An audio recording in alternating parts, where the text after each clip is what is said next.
kenite na chiram na kemin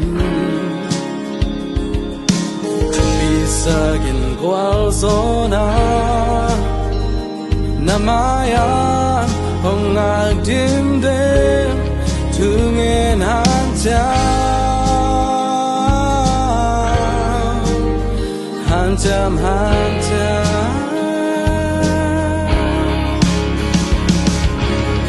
atap yang ke pasiam bosa lung khap ke ahun lap lai de leile van bot ba de dan nei ke tu nge ni ho in na lup na bwa in kau so ni pasiani nangari oi te sem kin lung kya lo lung kya lo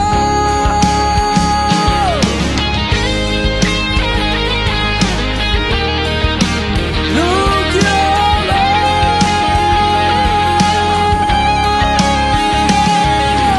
anu beto te lung ta lo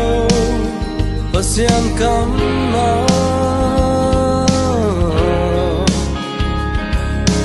tu tak to mi te nung tai zo sina kam khom yao tuan te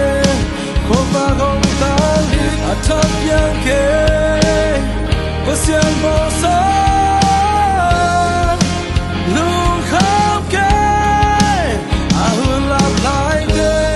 leile van bot ba de dan nei ke tu nge ni ho in na lup na bwa in kau so ni pasiani nangari oi te sem kin lung kya lo lung kya lo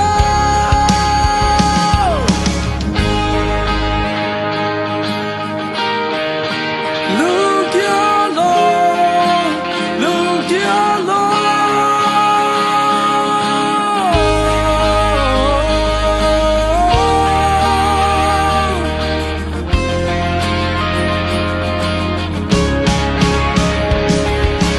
ho in na lup na bwa in kau so ni pasiani nangari hoi pe sem kin lung kya lo lung kya lo